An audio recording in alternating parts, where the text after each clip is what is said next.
should start. Let me just give it a second. There it is, see? Oh, okay. So that should pop up here in a minute. There you go. So go in and or unmute your live stream right there. Stay on YouTube. Oh, Stay on YouTube. No, right there inside of it where it says no, where it says mute. Okay, put your mouse over the top of the. oh, right here. Now see if you can hear my voice when I'm talking to you. When you open that up, can you hear me? Yeah. Okay, so mute that back again. You don't want that. That'll create an echo on you. Okay. Okay, so there we go. No, it sounds like we have everything set up and ready to go. Now go ahead and unmute yourself on the Jitsi. Yeah. And I'll do a countdown and we'll get you started on your show. Just remember when you start up you say, "Hello, I'm Robert Hanson and the topic is," or introduce me, something, you know what I mean? Go from there. Okay. But just remember to say, "Hello, I'm Robert Hanson," and go from there. So you go ahead and mute out, and we're good to go. Okay. I'm going to mute it, unmute it now. Hold up, you stay muted. Oh, Or okay. you stay unmuted. I'm the one that mutes. Okay.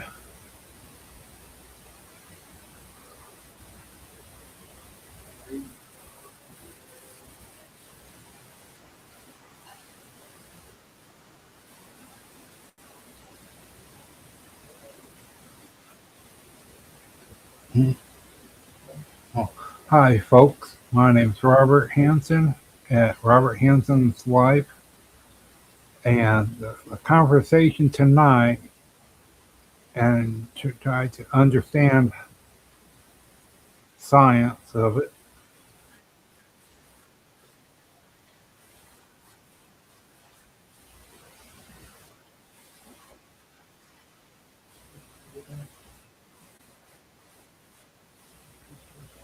yeah. And what we'll be doing is talking about the war, war, war, warlords more through the time, what they're like, more about what happened. The person that's given us extra information about the subject and all that is my brother Roger. He will help with the conversation. Here he is. Okay, so the notes that I pulled up is, well, I basically called it the architects of atrocity, history's deadliest dictators. The 20th century witnessed the rise of totalitarianism, regimes capable of engineering destruction on a scale never before seen in human history. Industrialization, bureaucratic efficiency, and radical ideologies allowed a handful of absolute rulers to orchestrate the deaths of tens of millions of people. To understand the full scope of these human tragedies, historians evaluate these regimes not only by direct executions, but also by the catastrophic famines and systemic neglect caused by forced economic transformations. Now, the significant regimes in focus is Mao Zedong in China from 1949 to 1976. Then you have Joseph Stalin, the Soviet Union from 1922 to 1953. And of course, Adolf Hitler, Germany, 1933 to 1945. And then we go to Leopold II of Belgium. That's the Congo Free State, 1885 to 1908. And then we got Pol Pot from Cambodia from 1975 to 1979. So those are the ones that we're going to be talking about. Hmm. And okay, like Adolf Hitler. Okay. Yeah, he was a ruthless dictator and all that. And for other things that he's done, like he took his country out of poverty, yeah, but at the same time he put it in a bad situation too, to where look at for medical what he done for medical, he done somewhat good, but for the handicapped people, not too well. And the foods and all that, where it was all run by his leadership during the war. He was being he got they were tested on people, tried obscene experiments, mule head on a different type of another body to see what that turns into. Still gold out of dead people's mouth. He did. Took art and all that. Didn't no one ever found it until about 5 or 6 years ago from in overseas in an old warehouse full of it. Now, during each time of this, well, and can anyone know the time period for certain things that he all did have what during the things that he has done against war crimes? Well, with what I found out from it, um, well, let's make sure I got everything unmuted. Um, just to basically give you a summary of it, the Nazi regime was responsible for the systematic state-sponsored murder of millions. This included the Holocaust, which resulted in the deaths of 6 million European Jews. The regime's expansionist ideology and racial policies also targeted Roma, which murdered over 3 million Roma and people with disabilities. He also focused on the Soviet prisoners of war and political dissidents throughout occupied Europe. And during this time, the governments and all that, he goes to them and talks to these other countries, and some of them even before they invited him into their country. They didn't want no part of war. They did not, but they accepted his his ideals and his laws for their countries. With their country, he was replacing their laws with his, how the countries would run. And that's the problem with today. That same ideal on that part can be done in today's time as well. Where when other places comes up with the same kind of an ideal as this, okay? I can't think of the woman as well. She ranks up there with Hitler as well on most things because her brutality as a woman far exceeds all other things.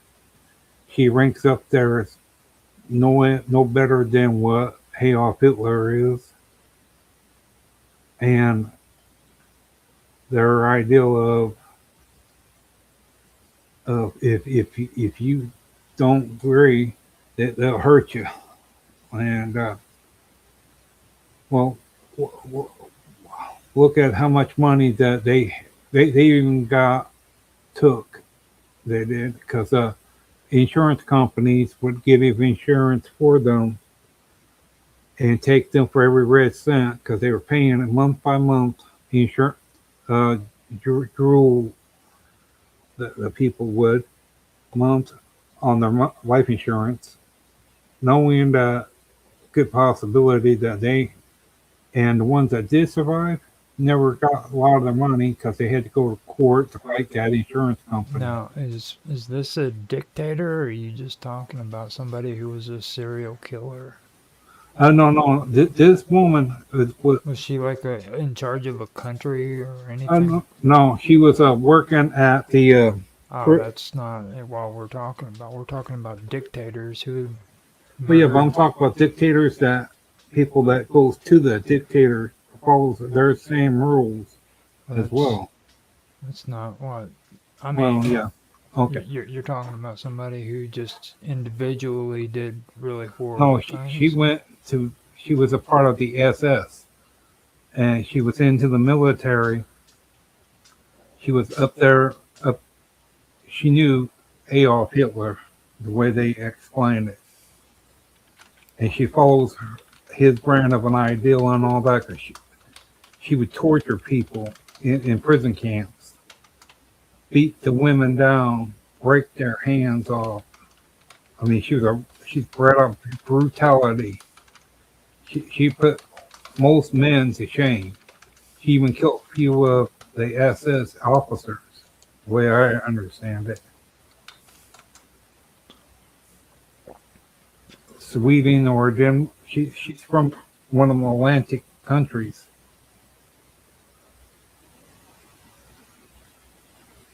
Now you had Irma Grease. She was known as Hyena of Auschwitz and the Beast of Belsen. She was one of the most feared female guards in the camp. She voluntarily served at Ravensbrück, Auschwitz, Birkenau, and Bergen-Belsen. Survivors at her post-war trial testified that she engaged in severe psychological and physical abuse, regularly beating prisoners with a whip, unleashing attack dogs on them, and personally Yeah. selecting women for the gas chamber. She was executed for war crimes in 1945 at the age of 22.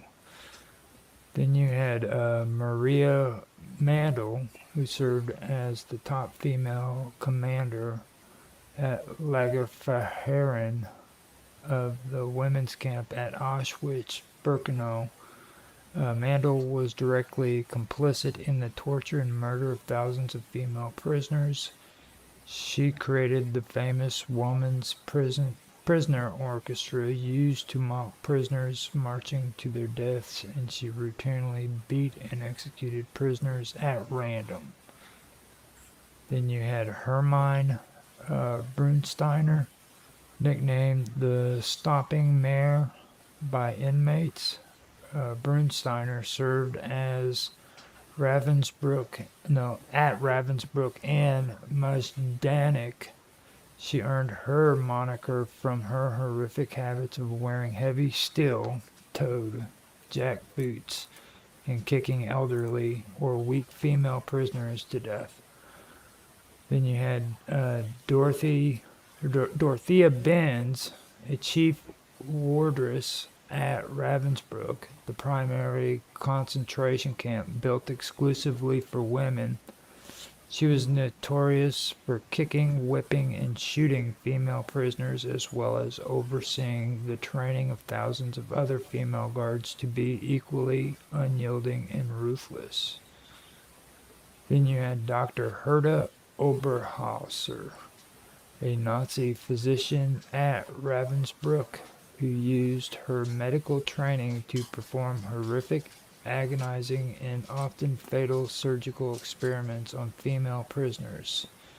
She intentionally infected the wounds of healthy women with foreign objects like wood, glass, and dirt to test medical treatments.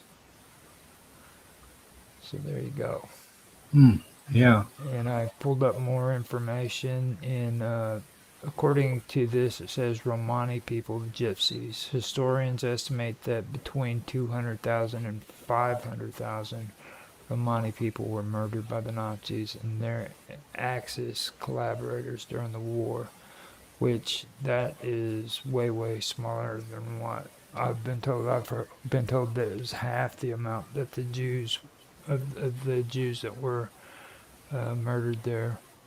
So the handicapped and disabled people, an estimated 250,000 to 300,000 individuals with physical or mental disabilities were killed. These were the earliest victims of Nazi mass murder, primarily targeted through the auction T4 euthanasia program. Then you have the Soviet prisoners of war, between 3.3 and 3.5 million Soviet prisoners of war died while in German custody. This staggering toll was a direct result of deliberate policies of intentional starvation, exposure, and summary executions. Political dissidents and opponents. The exact number of political dissidents, which included labor unionists, members of underground resistance groups, journalists, and outspoken critics of the Nazi regime, is difficult to pinpoint. Estimates of civilian victims within the broader category of political opponents and other targeted for ideological reasons generally range in the tens of thousands. Okay. And what about Adolf Hitler? His wife, the one who committed suicide in the bunker. They're saying no. I think she, for what they were showing and explaining about her, she was not a very well person either. She had her flaws. Her personality as well. And this is what I'm saying about knowing people, their mental or what you would never have thought possible until you see it and hear it.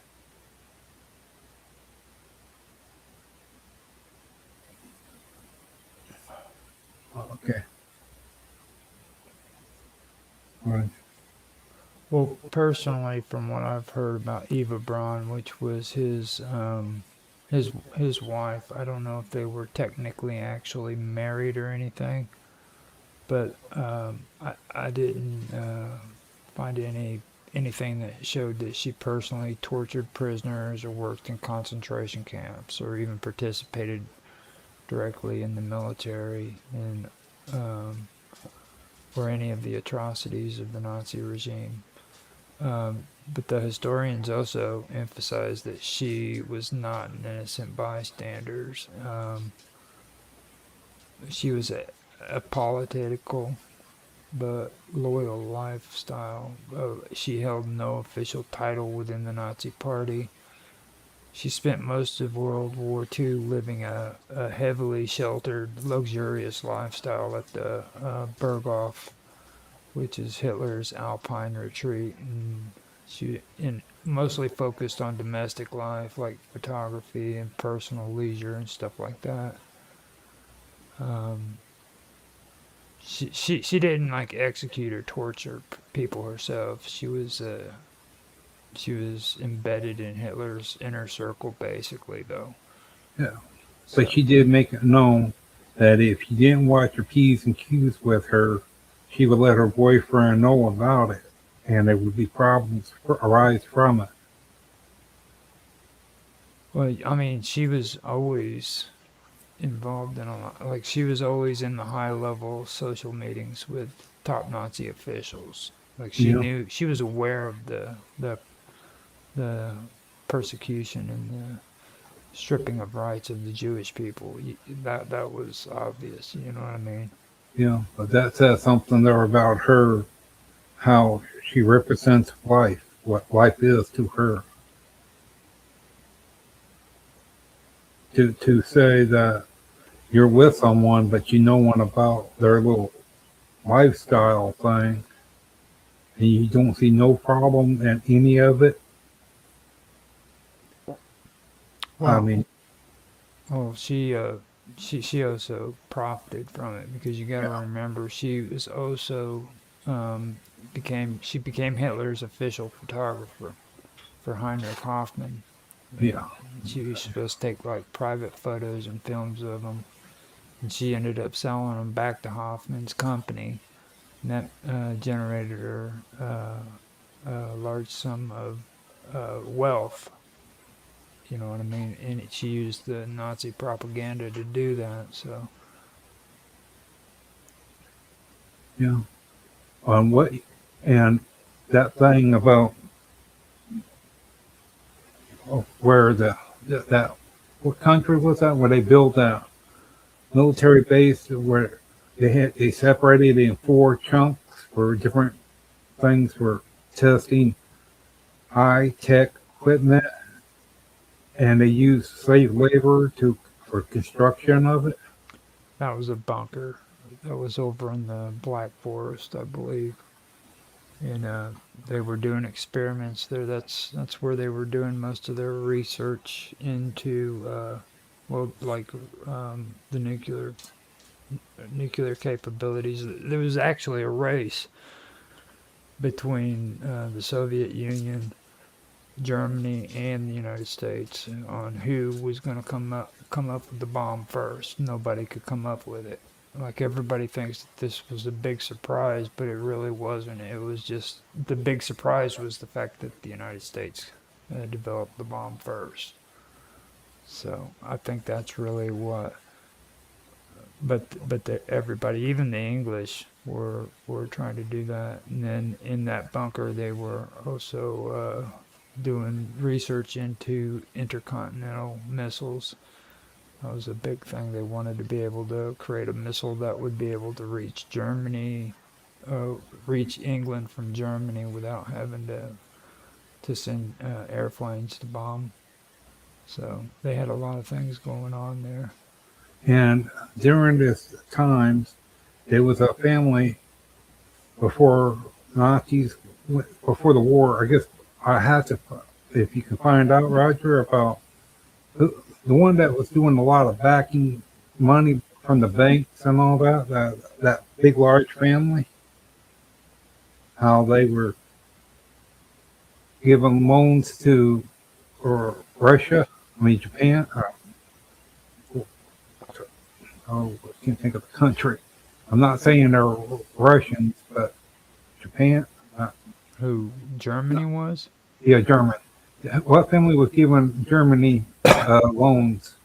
That family, the real big ones.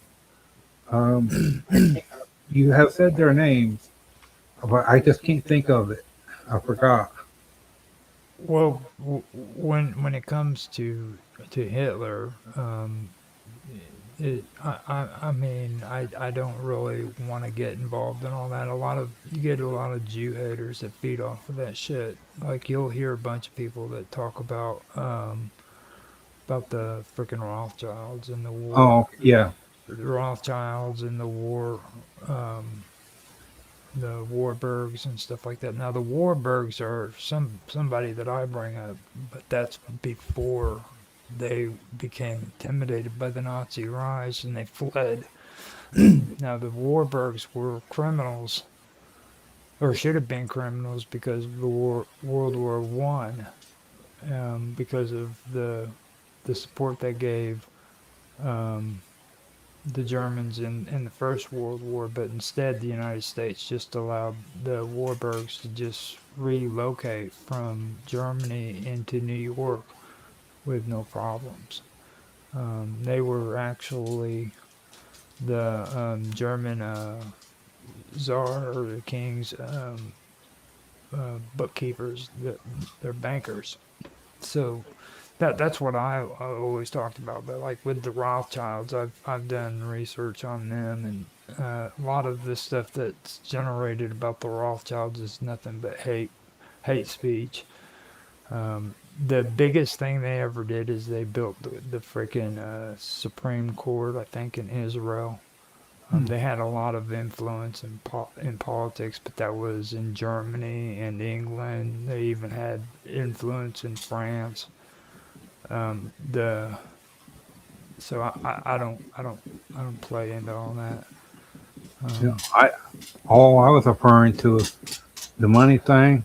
well, Don't make they no, were they were Jewish, right? Like no, I didn't know that. yeah, And yeah, I'm just saying that if a place wouldn't give money over to to things that if you don't really know what's going on, that you give the money over. But when you do find out, well, you don't they go and didn't. They didn't. That's a load of shit. okay, oh, Like that's a okay, load of shit. A lot of you'll hear a lot of freaking Nazi supporters who try to play this crap off like freaking the Jews were playing golf and or tennis in freaking concentration camps. They completely deny the fact that the Holocaust ever took place. Okay, yeah. they will sit there and they will swear up and down to you that that was all make believe and did not happen. Okay, which is a load of shit. It was the death toll period for World War II is just insanely high. Okay, if you can't frickin' admit that Adolf Hitler was an evil man just because of the amount of people who died in World War II, then you're a sick individual. Oh, and his own government too, because when he was running for offices, the three times that he was running, and when things second or the third, I forget which one. Well, people that was running against him, something something was always something had to have been done because he got into office. He did with some help from other groups. Well, yeah, that's the rise of it. But you have other people on this list too. I mean, it's like Yeah, um, I'm not yeah. really like But what's that? His companion, his friend, Stalin. Ain't his no, Stalin? Stalin was the one that he was fighting against. Oh. Okay. Joseph Stalin from the Soviet Union. So And he ruled from 1922 to 1953. So you have Joseph Stalin, who he was fighting. Not, I mean, Hitler was fighting against supposedly, who was supposed to be fighting for the Soviet Union, and he also committed atrocities like you wouldn't believe as well. Like I said, like what? no, the human cost of his era is estimated to be in the millions. Okay. No, no. Let me find it. It's estimated in the millions, and the key drivers include political terror, the goulash system of forced labor camps, the state engineered starvation. Now, during the Great Purge of the late 1930s, the state targeted political rivals and ordinary citizens. Additionally, the policy of agricultural collectivization resulted in the Holodomor, a devastating famine that claimed millions of lives in Soviet Ukraine. Now, Joseph Stalin, from what I can tell you, he was a pretty evil guy. He would go into villages. First of all, he relocated people from where they grew up and raised. And like say they had a family that lived in a region for 2,000, 3,000, or 2,200 years. It didn't matter. He would relocate them somewhere else, and that was so that they would lose track of their heritage and what they were brought up on because he wanted them to be disenfranchised. Now, if he wanted to get rid of different ethnic groups or different groups of people, period, he would literally starve out the entire freaking village of people he didn't want alive, and they would literally die from starvation because he wouldn't allow them to have food. And he was known for doing this kind of stuff. It was pretty. pretty horrible. And I mean, millions and millions of people ended up dying. So Okay. How and out of all of during this time, what, uh, in what way was them two going at it? I mean, was he taking food from the out, or what was the process of them two? what to? Uh, Stalin and Nail. Uh, It, like what was there? What when they were at them two going at it and all that? Did it ever reach into each other's other countries? How bad? well, yeah, it was called World War II. Now, Russia had the pan Russo. It was pan Russian ideologies, and it's just like you had pan Slavic. Now, pan Russia was lot more extreme than what pan Slavic was because it wanted to um, make it known to the Slavs that that Russia was their protector and that they were the guardians of the Slavic people. So in order to frickin' bring in the support of the Slav people, this or for the Slavs, they had to support Russia.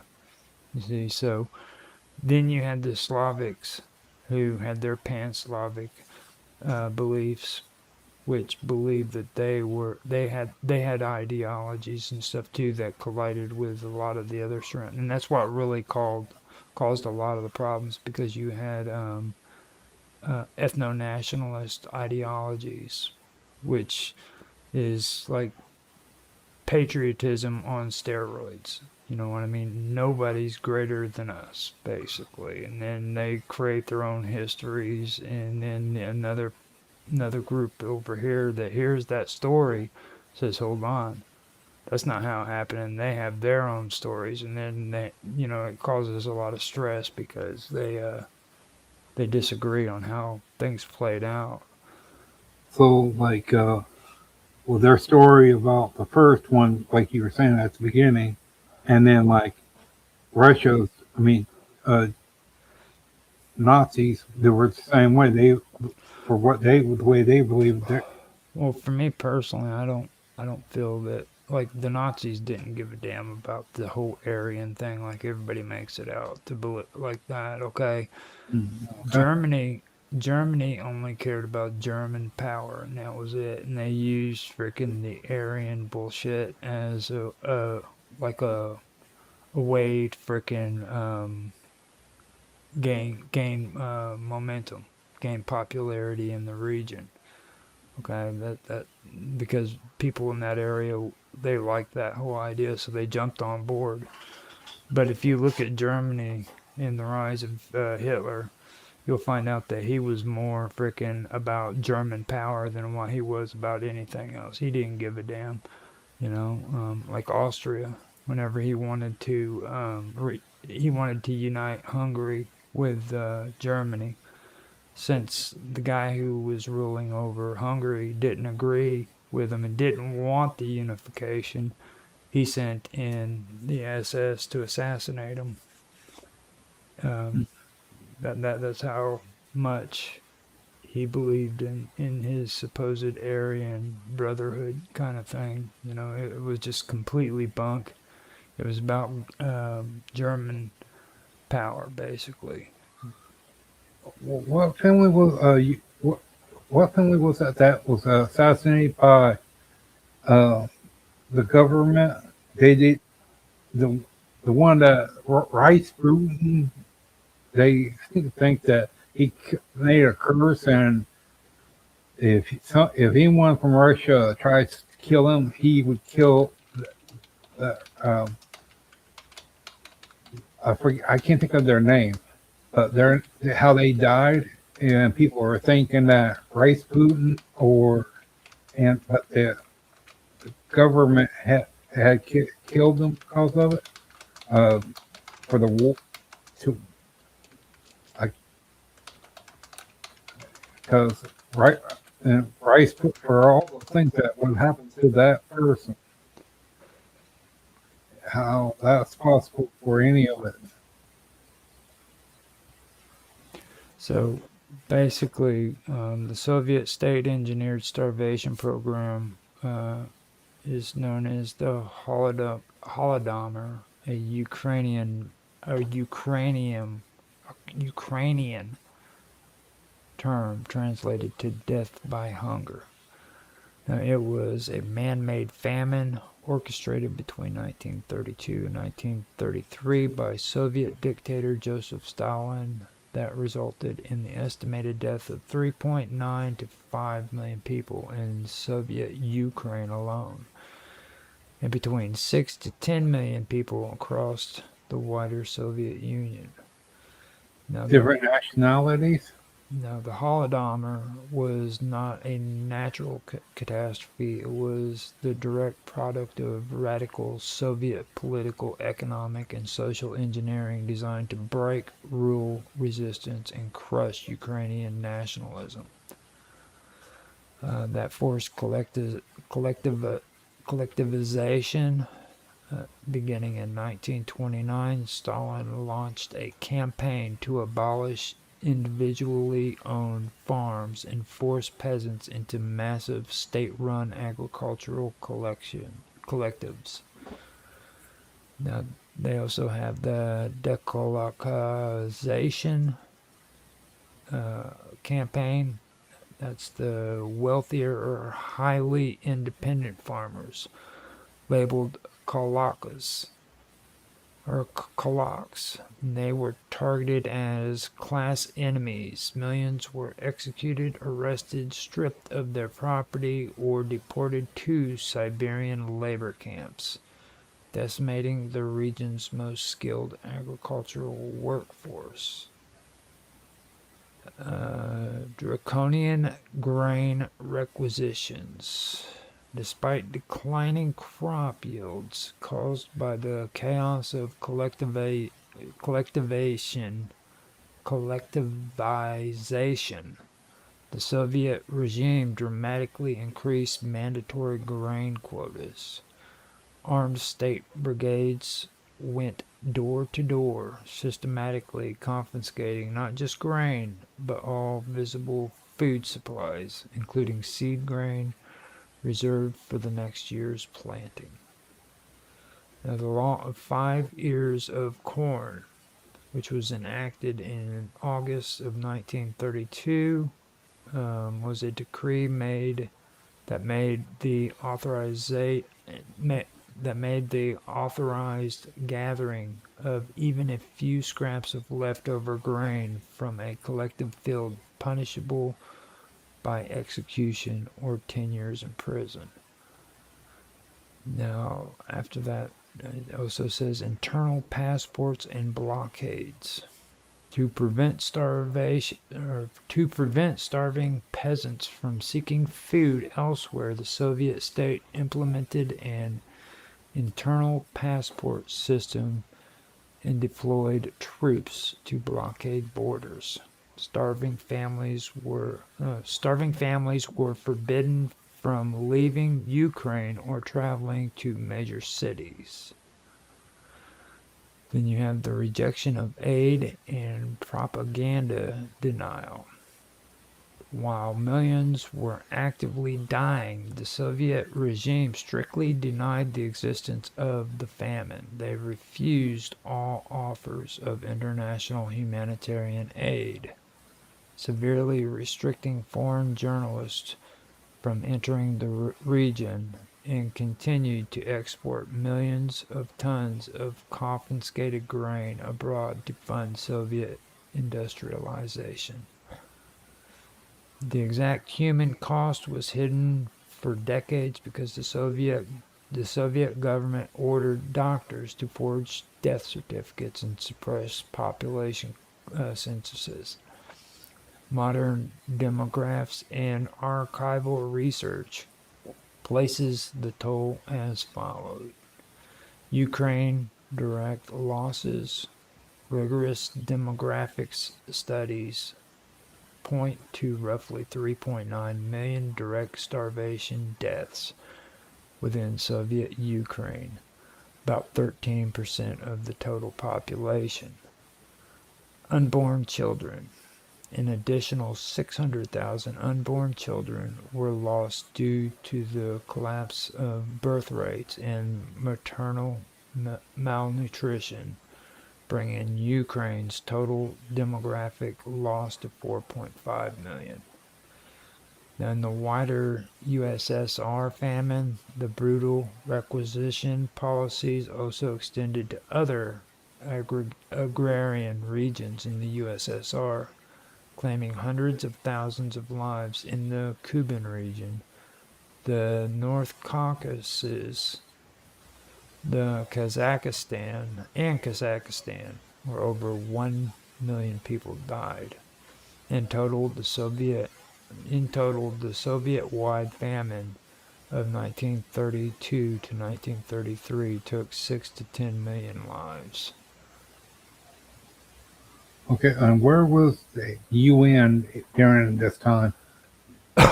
Well, For The Soviet Union didn't allow um, people like the UN into their country. That's not the way it worked. yeah, but I mean, but they were around during this time, wasn't they? Yeah, and they were aware of it, but the UN doesn't have any kind of authority like that. Well, yeah, but I was wondering. Okay, they might not have authority, but they do know. They did keep an eye on it, for you know. Well, they knew about it, yeah. Okay, because like a lot of places, people say they think that the UN keep an eye on situations that for what it is. And I was wondering, yeah, if there was anyone did come popping up, it could get out of there. Did the UN did the UN was there to help any people that did get smuggled out or to have a way to get out? Well, Yeah, that's all I was referring to. yeah, they did it. They did it all the time. I remember when I was a kid, they were coming up with like religious groups who wanted to ship Bibles over to the Soviet Union so that Christians could read their Bibles. They used to have these little pamphlets where, hold on, I'm getting ready to sneeze, but where they had people going by train and throwing Bibles out the windows of the trains so that people could collect them beside their tracks and stuff. I remember all that happening. So that they had stuff like that going on, and then people outside of the Soviet Union were aware of what was happening, and they Mm, always were. It's just nobody could do nothing. You know what I mean? Because yeah, it was, you got to remember, it was the Cold War. yeah. But during that time, was there any kind of like diseases comes from all that? You know, people dying, getting sick, and all that. Well, of course they did. What do you? I mean, Well, I was just wondering because they. But yeah, what else is the other group, Reg?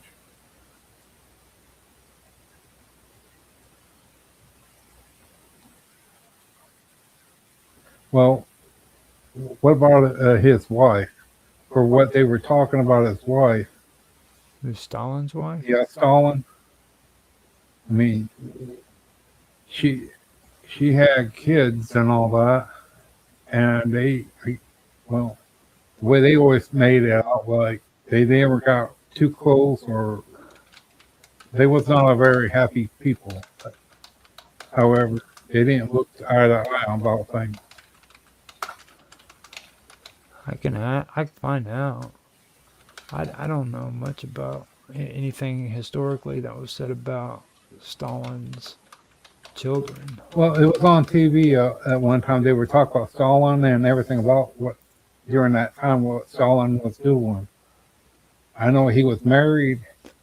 He had some kids, or well, Well, it says that historic records,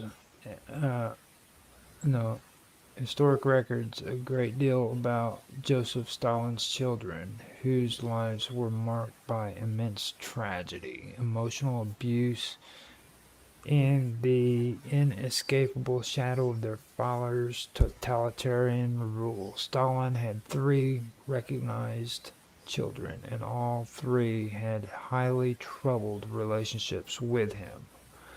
You have Yakov Dragovili between 1907 and 1943, and he was the disowned prisoner of war. Yakov was Stalin's eldest son, born to his first wife, Kato Fenzi, who died when Yakov was an infant.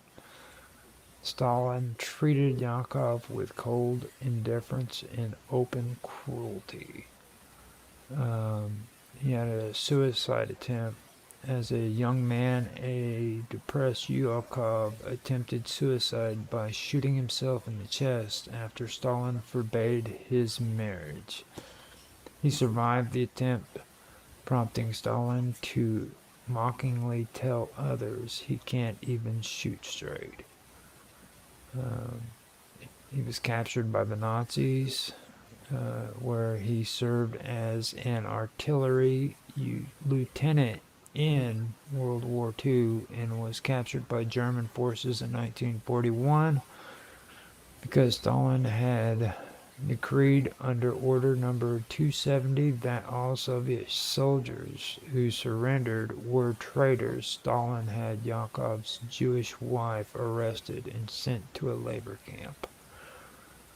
Um, then the refused prisoner exchange. Following the German defeat at Stalingrad, Adolf Hitler offered to exchange Yakov for the captured German Field Marshal Friedrich Paulus.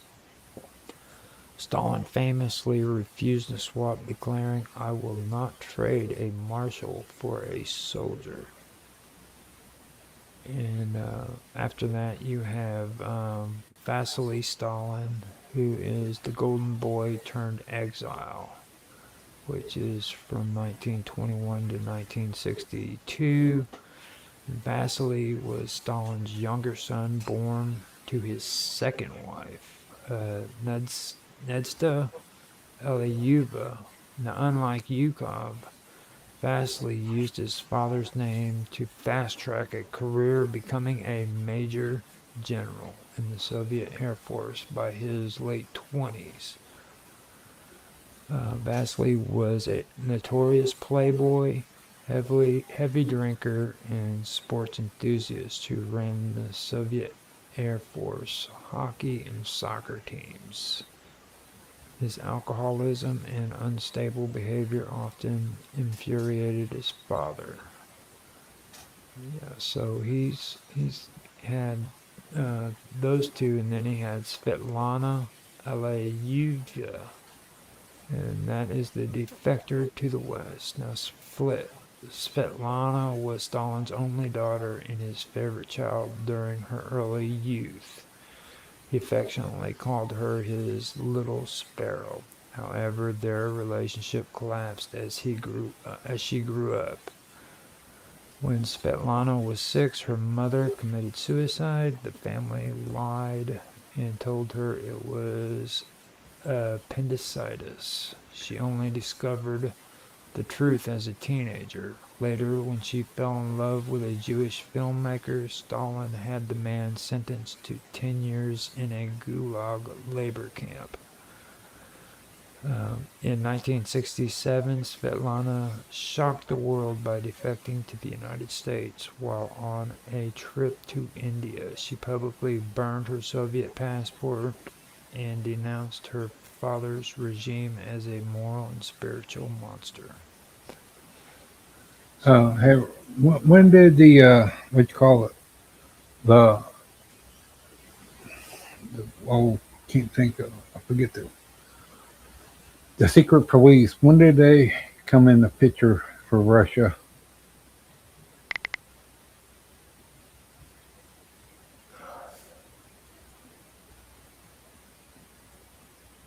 I just muted myself, so it took me all that time to unmute. They've always been there. Oh, okay. I mean, they've always been a part of it.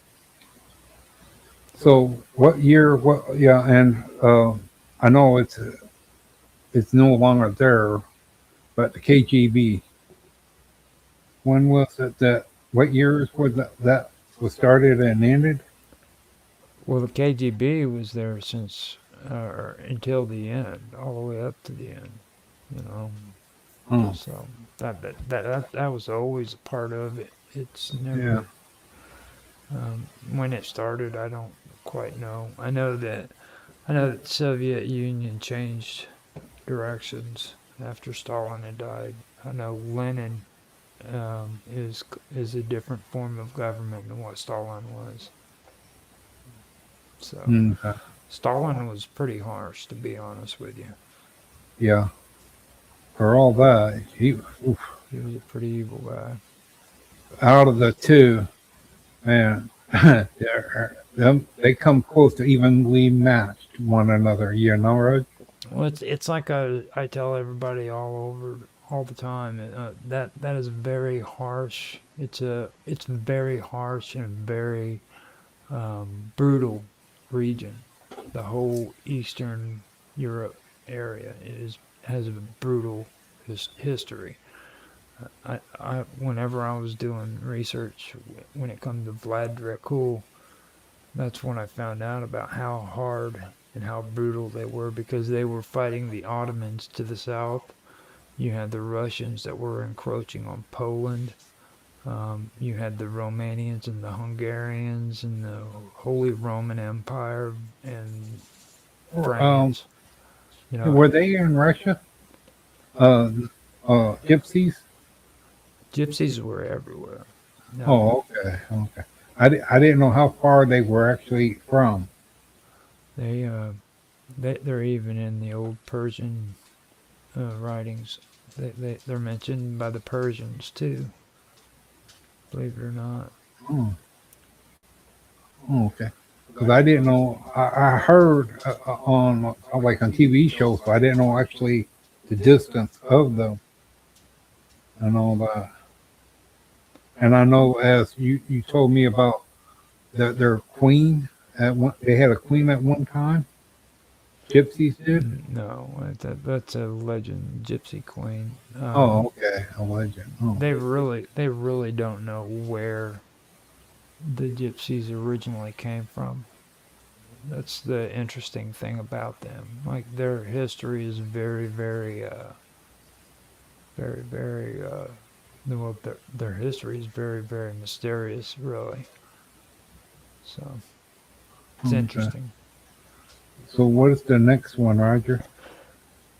Well, the next one is Le- Leopold II of Belgium. Oh, yeah.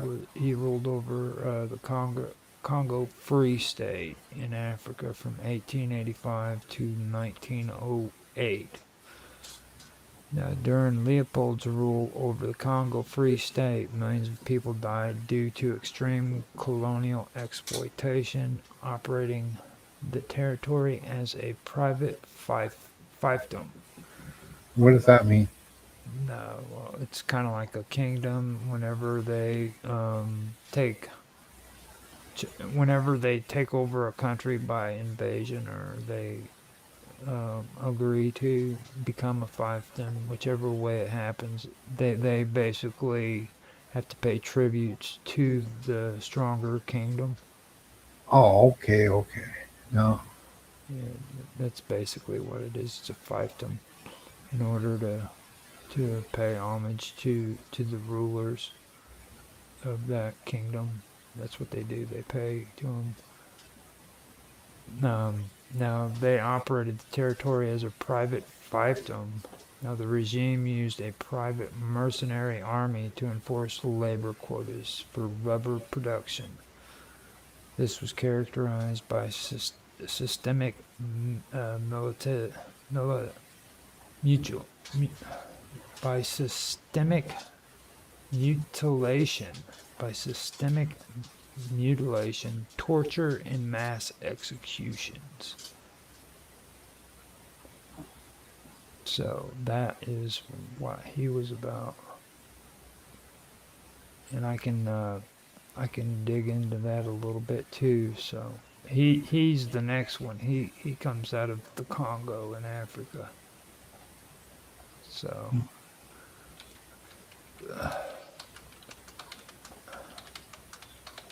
have you heard anything about him? No, I'm not. No, I haven't. Leopold II of Belgium. He actually was a pretty evil dude when it comes to him.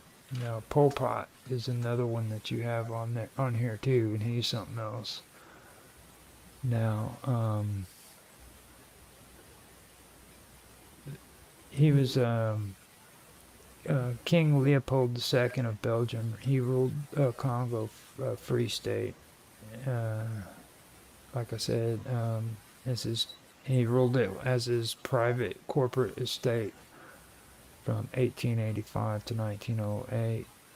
Unlike other European colonies, it belonged entirely to him, not the Belgian government. Now, his regime transformed the territory into a massive labor camp to exploit wild rubber and ivory, resulting in the deaths of an estimated 10 million people.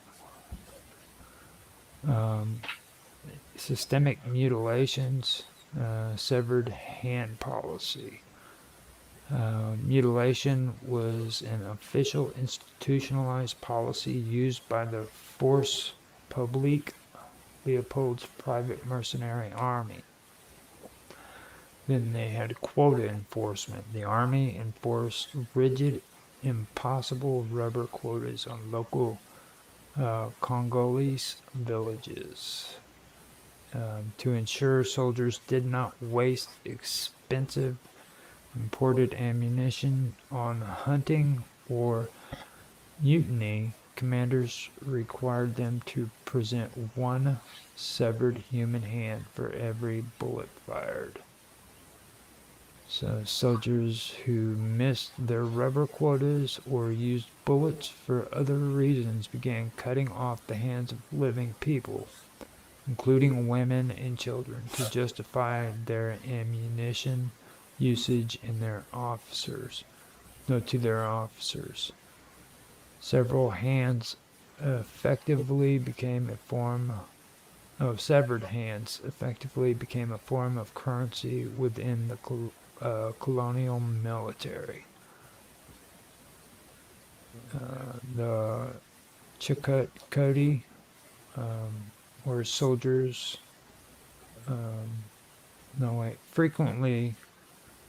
Soldiers frequently punished workers with the Chakotay, a heavy whip made of raw, sun-dried hippopotamus hide. Its sharp edges easily sliced open human skin, often leading to fatal infections and permanent disfigurement. Now, to force Congolese men into deep, dangerous jungles to harvest wild rubber, the Force Publique routinely kidnapped the man's wives, children, and elders. The hostages were held in squalid conditions, starving and subjugated to sexual violence until the required rubber amounts were delivered.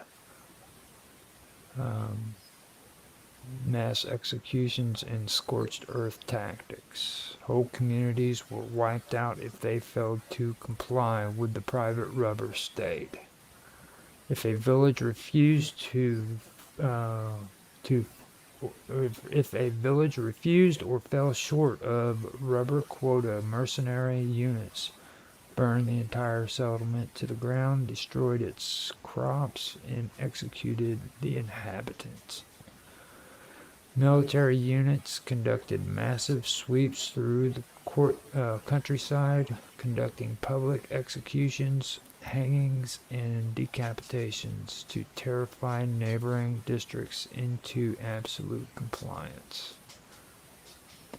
So the total human cost, the combined impact of mass murder, several severed limbs, torture, and exhausted from force, labor, and widespread famine decimated the population. Historians estimate that up to 50% of the Congo's population perished during Leopold's 23-year personal rule. In 1908, following intense international pressure sparked by early human rights investigators and photographers, Leopold was forced to sell the territory to the Belgian government, ending his private absolute rule. So there you go. So he was selling plastics and all that to other places, and during that time and all that, uh, or these organizations, where were they at for the last 20 something years? Well, You know? you got to remember the date that I told you about, 1885 to 1908. Like they didn't have all of the human rights activists that Oh, okay, we yeah, have today, and stuff like that. yeah, but like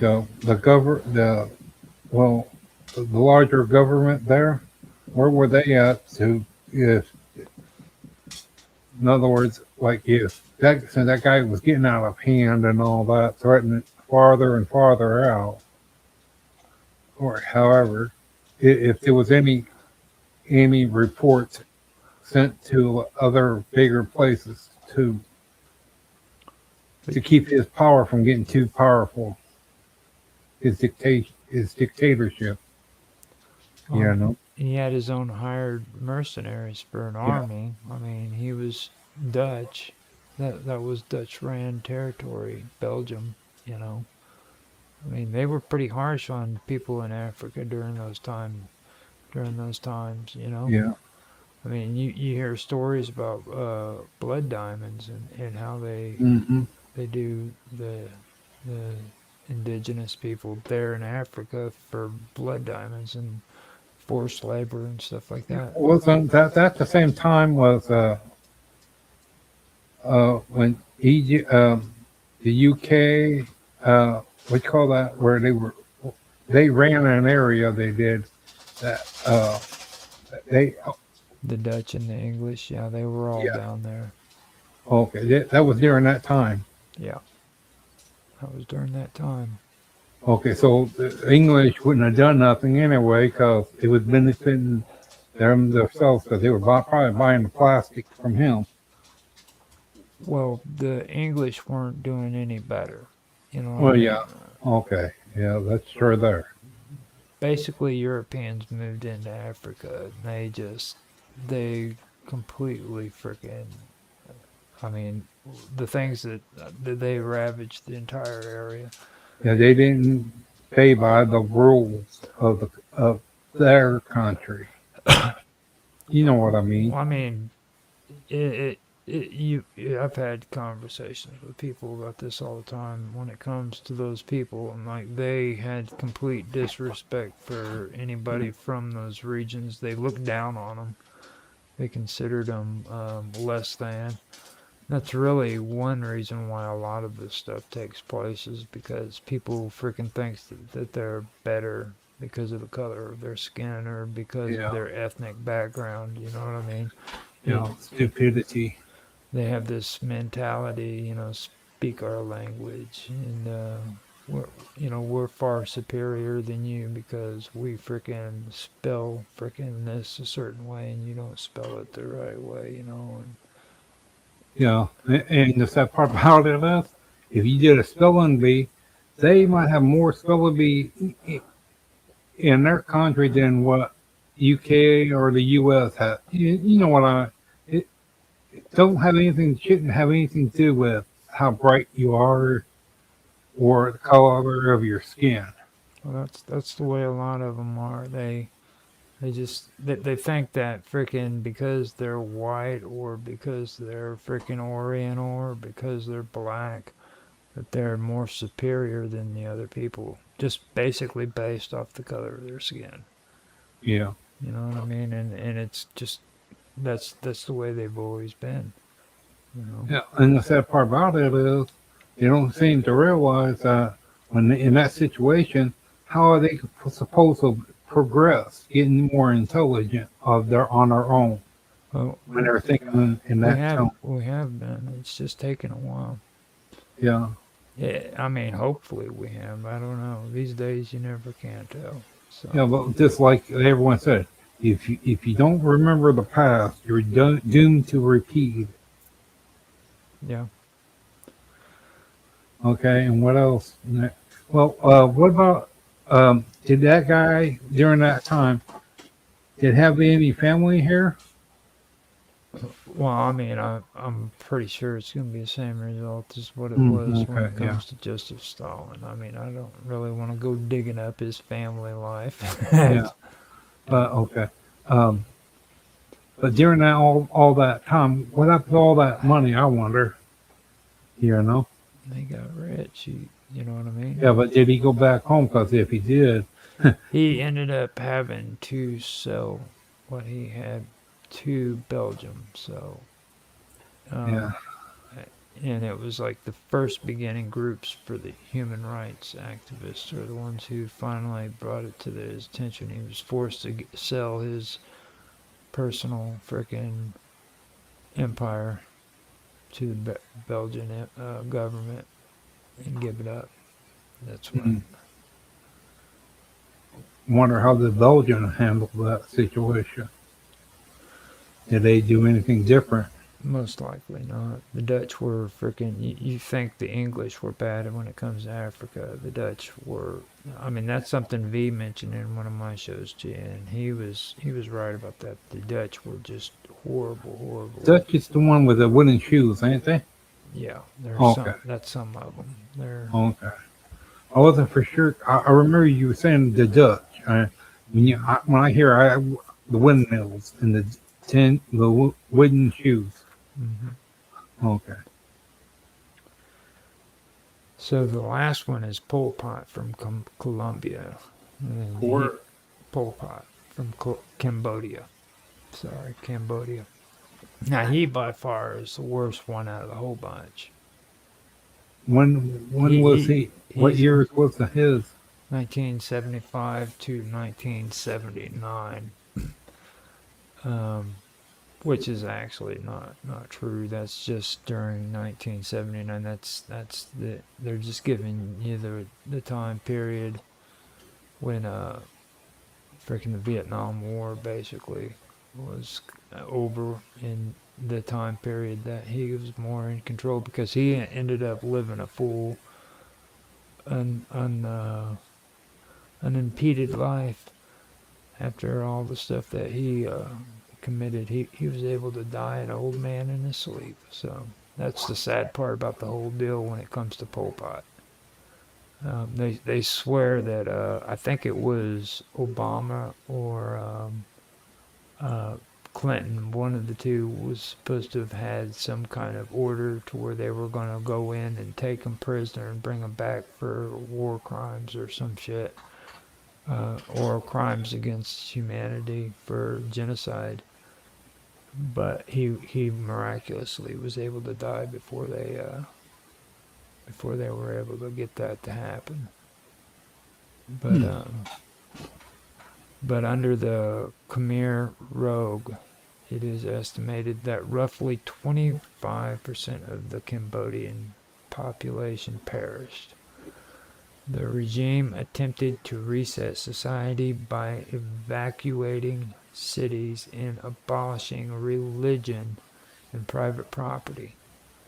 Through the killing fields, the state systematically executed ethnic minorities, religious leaders, and anyone suspected of being an intellectual. So he literally went around and just executed about 25% of the Cambodian population. And this was during the time of the Vietnam War, by the way. too. So while we were fighting Vietnam, we were turning a blind eye to Cambodia and what was going on there so that we wouldn't have any problems with Cambodia. And he was doing this stuff during that whole time period. Um, and even after we had left, because I know Vietnam happened, or it, for Vietnam, it ended for us in 1973 or 74, somewhere around there. And he was in power after we had left. So Damn. yeah, he killed quite a few people. He's probably the worst of the whole bunch. If you take and you add up Joseph Stalin and what he had done, and then Adolf Hitler, what he had done on a percentage rate, freaking Pol Pot would have done a heck of a lot worse than both of those guys put together. That's just my take on it, you know. But he was He was next door to the Soviet. I mean, North Korea, Korea, yeah. the country. Dang. And they didn't. And No, Vietnam. yeah, Vietnam. Vietnam. Okay, yeah, Vietnam. So that place was right next to Vietnam.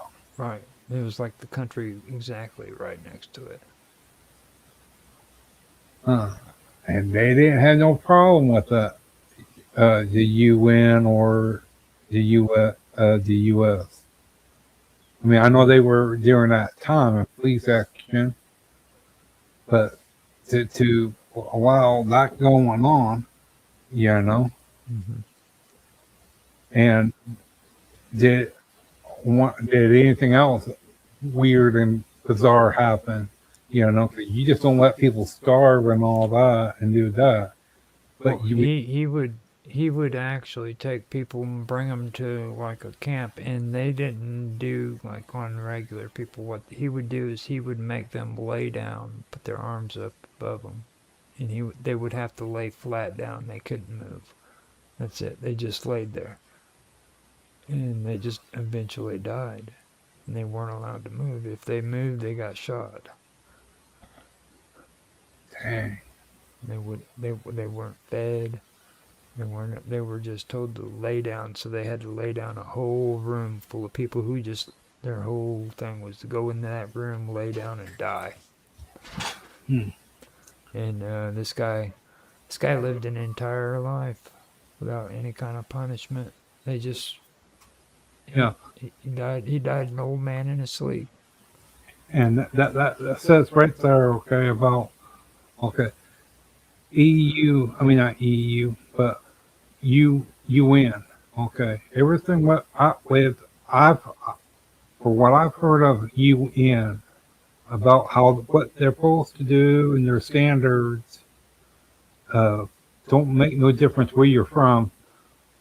Countries that does war crimes, the UN goes and gets information, proof, and all that.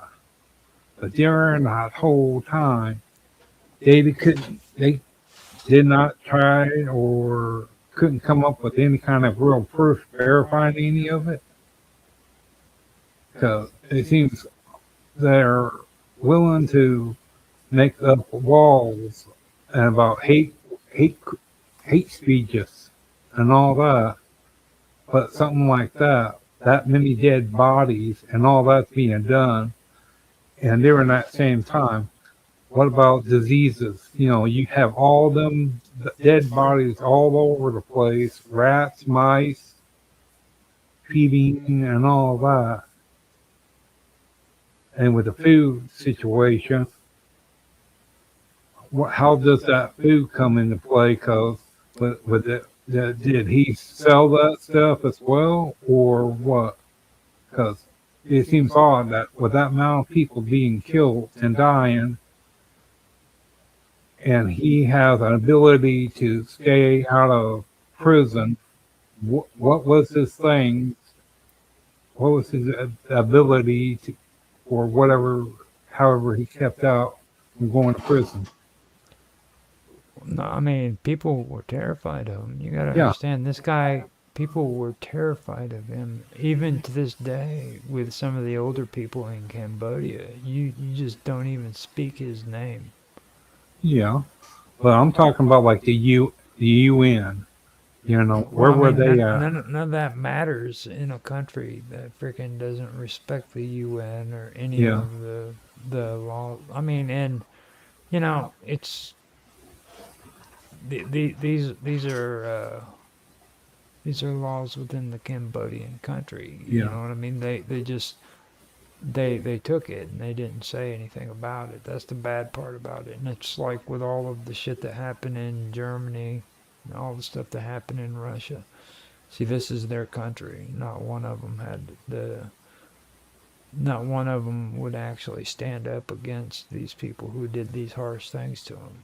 You know what I mean? That's the most amazing part about it. And that's what I'm saying with today. You know, if you keep allowing these violent, aggressive people to keep doing what they're doing in today's world with the stuff that's happening today, we're going to be the same way. Everybody's just going to roll over because they don't want to be freaking involved in it. They just want to allow these people to do what they're doing and just stay out of my life. Well, I mean, we're going to end up having this stuff play itself over again because it's like you said, you don't learn from your past, you're going to, you're cursed to repeat it, you know? Yeah, and it could be even worse the second time around. Mm-hmm. And like, well, there's a few other places they came across really up like that as well. I've heard. I know that there was other war crimes committed during this time and all that. But my point of it is that if these places are saying that this is the way this got to be and all that, well, if they can't be there for the small things, what makes people think that they're going to be there for the big things? You know, Mm-hmm. like the UN.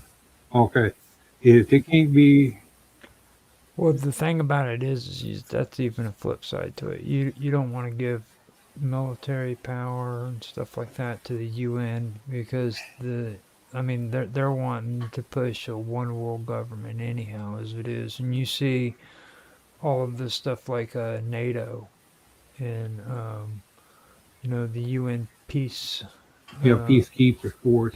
peacekeepers and stuff like that. Now the peacekeepers are pretty mellow right now. They're pretty passive, but all they have to be given is the authority to turn into a military force, and you've got a world government with a military force behind it. So, and these people in the UN, they want to abolish sovereignty. They don't want countries to freaking have their own personal rights outside of the UN. They think that everybody should follow UN regulations, kind of like how the EU is right now. They're pushing that shit really, really bad. Oh, and one thing, Roger, you might want to explain to people that if they read this, listen to this video, what is the two things that you need to to say claim war on any nation or anyone? Well, I don't want to get involved in all that right now. Well, This is okay, your show, so I yeah. mean, But and what I'm referring to is that people comes up with this thing of we're going to go to war with this one, okay? But if your country requires you to have to go through Congress to do it, you can't claim war without that. All that is something else completely, what I'm trying to say. And where when people got to watch out for is that when other civilizations goes to the point where they want to do that and they want to use this thing of war, if think of it like this: how can they claim war on you and you're fighting back if you're not what you call a big country? You're just a small thing of people. It's just someone figures of hitting you without their country's okay over it. That's the problem way I look at it, because you can have that situation comes up and all that, without anyone doing nothing about it and taking and doing it way they want to create doing that to attack another area civilization. But yeah, but is that all of them, Roger? Uh, yeah, that is all of them on the list. So we got through all of them. Okay, what about like Genghis Khan or No, Genghis Khan does not even come close to these lists. He a lot of the stuff from what I've read is really bloated about him. Like he wasn't like vicious and horrid like he was. I mean, that was more reputation than anything. From everything I've been finding out about him, he was a conqueror and he did fight as military. But when it comes to being horrible and wretched and just like, because he had the Golden Horde, everybody painted him as being like this horrible, horrible, monstrous person that created death and destruction everywhere he went. But he really wasn't. He was just a really, really good military strategist who knew how to fight. what about Napoleon? Now Napoleon, yeah, he was the same way. When it comes to dictators, though, that committed atrocities, um, no, he doesn't fit into this one. He he actually did. He was an expansionist. Okay, don't get me wrong, but I think because he lost the war, that's the reason why people tried to make him out to be worse than what he really was. I mean, this guy's the one who made it to Egypt, and his people discovered the Rosetta Stone. You know what I mean? Without discovering the Rosetta Stone, they would never have been able to decipher a lot of the old dead languages from way back when, like the Sumerian languages and stuff. So, I mean, he actually went to Egypt and stuff and was interested in archaeology and in the past and stuff like that, even while he was trying to take over these countries. He wasn't like Hitler who wanted to frickin' just rule the world. Um, what the flag, Roger? It's white with a little the red in the center. I forgot what country that's from. Japan? Japan. Yeah, like during that time when the U.S. and them were in battle and fighting. I forget what they call it. Where like what we did to the Indians, that long walk and all that. That they did the same thing to the U.S. military, the prisoners. Didn't feed them no nothing, but they literally dropped dead a whole lot of them through the march, going to one work camp to the other. Yeah, that's just the way it usually works out. So you are at an hour and 21 minutes. You want to call this quits for the night? It's getting pretty late. Yeah, my name's Robert. At Robert's Live, and the conversation piece is what is it again? This was named the Architects of Atrocity. Yeah, can you see the parallels into that in today's time? So So thank you, people. If you like,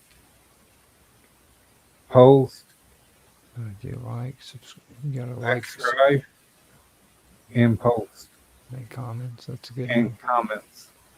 You keep forgetting all the important stuff.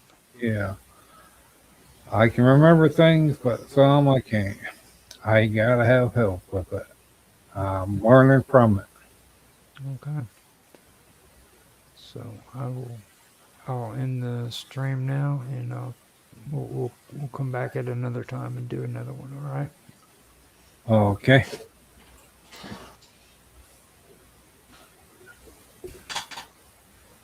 So I got that